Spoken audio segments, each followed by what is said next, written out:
చాలామంది ఈ రీల్ పెట్టినప్పుడు, "ఏంటి లియో డల్‌గా ఉన్నావు? ఏ నాన్న?" అని చాలామంది కామెంట్ చేశారండి. వాళ్ళ డ్యాడీ, వాళ్ళ అన్నయ్య గూడా ఔట్ ఆఫ్ స్టేషన్ ఎళ్లారండి. 2 డేస్ ఇంట్లో లేరు. అందుకనే అలా డల్‌గా ఏం తినకుండా చాలా డల్ అయిపోయాడండి.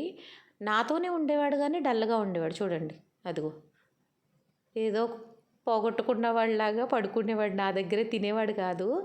ఇది సీసీ కెమెరాలో రికార్డ్ అయిందండి. ఈ తాతగారు ఒక 2 రోజుల ముందు మా ఇంటి దగ్గర అట్ట ముక్కలు అవి తీసుకుంటుంటే, నేను "మా దగ్గరున్నాయి తాత ఆ పొలాల్లోకి అది వెళ్ళకు.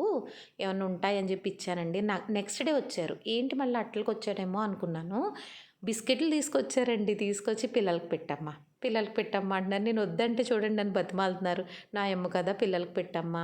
నేను ఇంతకంటే ఏమి ఇవ్వగలనమ్మా" అంటున్నారు. అయ్యో తాత నేను మీకివ్వాలి, మీరు నాకివ్వడం ఏంటి అనంటే, "ఈ ఒక్కసారికే తీసుకోమ్మా ఇంకెప్పుడు తేను" అని చెప్పి పాపం ఇదివరకు పొలం పని చేసుకునేవారంటండి. ఇప్పుడు ఓపిక లేక అలా ఏమన్నా దొరికితే అవి అమ్ముకుని బతుకుతున్నారంట. నేను ఏదైనా ఇస్తే పాపం తీసుకెళ్తా ఉంటారనమాట. ఆయన బతిమాలిన తీరు చూస్తే నాకు ఆశ్చర్యం వేసిందండి. నేను ఇచ్చిన దానికి ఆయన రుణం ఉంచుకోకూడదని చెప్పి తిరిగి బిస్కెట్లు తీసుకొచ్చారు. "మాకు చిన్న పిల్లలు ఎవరు లేరు తాత, ఎవ్వరు తినరు. నువ్వు మా అమ్మ తినండి" అంటే, "మాకు పళ్ళు లేవు కదమ్మా మేము తినలేము" అని అంటున్నారాయన. వీడు చూడండి ఎంత అలిగాడంటే, ఆ మూతి నాకు ఇవ్వడానికి అరగంట తిప్పించుకున్నాడు. "దొరికావురా" అనేసి ఇలా పట్టుకుంటే తీసేసుకున్నాడు. వాళ్ళ డ్యాడీ వాళ్ళు వస్తున్నాం అని ఫోన్ చేశారండి. ఇది ఎర్లీ మార్నింగ్ అనమాట. 5:30, 6 ఆ టైంకి. ఈ టైంకి ఏంటి మా అమ్మ బయటికెళ్తుందన్నట్టు చూసాడు. వాడికి తెలీదు వస్తున్నారని. ఏంటి బయట నుంచుంది అని ఆ కిటికీలో పొట్టిదెయ్యంలా చూస్తున్నాడు. వచ్చేసారండి. వాళ్ళొచ్చిన తర్వాత వదిలితే ఇంక చేశాడు బీభత్సం. ఎందుకెళ్ళిపోయారు నన్ను వదిలిపెట్టని అది గుద్దేస్తాడనమాట. వాళ్ళ డ్యాడీ లోపలికెళ్తుంటే లోపలికి రానివ్వడంట చూడండి. గెంటుతున్నాడు బయటికి. "రావద్దు మీరు, ఎక్కడికెళ్ళిపోయారు మీరు" అన్నట్టు బయటికెళ్ళి చూసుకుంటున్నాడు ఇంకెవరొచ్చారా అని. అదో చూడండి వెనక నుంచి తోసేస్తున్నాడు. ఇదిగో చూడండి లోపలికెళ్ళిన తర్వాత "ఎళ్ళిపోండి మీరు బయటికెళ్ళిపోండి" అని గెంటుతున్నాడు. అప్పుడు తిన్నాడండి వెళ్ళి ఫుడ్డు. ఇది నెక్స్ట్ డే మార్నింగ్ తెల్లారిన తర్వాత అప్పుడు బాబుగారు వాళ్ళ డ్యాడీ ఉంటే ఇక చలాకీగా తిరుగుతాడు కదా! అందరూ ఉండాలి. ఒక్కరని కాదు. పాటీ చేసుకుంటాడు. కొంచెం టాయిలెట్ చేసుకుంటాడని చెప్పి నేను గేట్ తీశాను రారా అని.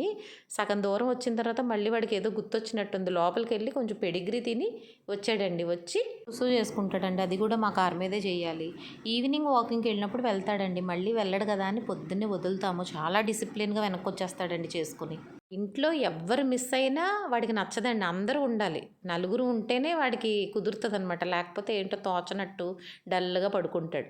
చూసారా చక్కగా సుస్సు చేసుకొని సైలెంట్‌గా పైకెళ్ళిపోతాడు. ఇవి శంఖం పూలు అంటాం కదా! అపరాజిత అంటాము. అవి సీడ్స్ పెట్టానండి. కొంచెం షేడెడ్ ప్లేస్‌లో పెట్టాను. చక్కగా మొలకలొచ్చాయండి. ఈ మల్లె మొక్క గూడా ఇది చూడండి బడ్ అది నెక్స్ట్ డేకి ఎంత చక్కగా విడిచిందంటే చూపిస్తాను. ఈ మొక్క గూడా ఫుల్లుగా మొగ్గలేసిందండి. ఇది ఎంత పెద్ద పువ్వయిందో చూడండి బొండు మల్లె. చాలా స్మెల్ వస్తుందండి ఒక్క పువ్వు గూడా. ఇదొచ్చేసి నేను పారిజాతం తెచ్చాను కదా నర్సరీ నుంచి.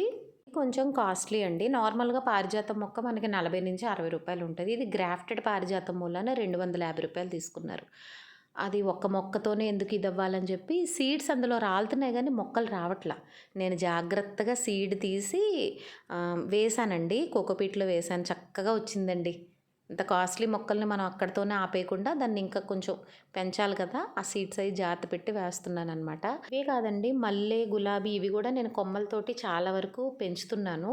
నెక్స్ట్ ఎప్పుడైనా వీడియోస్‌లో చూపిస్తాను. వీడు చూడండి. వెళ్ళిపోదాంరా లోపలికంటే, కాదు ఏ మొక్కలకి నీళ్ళు పోయవా? మొక్కల పని చెయ్యొద్దా మనం అనేసి చూడండి అదిగో మొక్కల చుట్టూ తిరుగుతున్నాడు. అన్నీ కావాలండి బుడంకాయ గడికి. లోపలికి రారా అంటే మొక్కల పని చేస్తాడంట.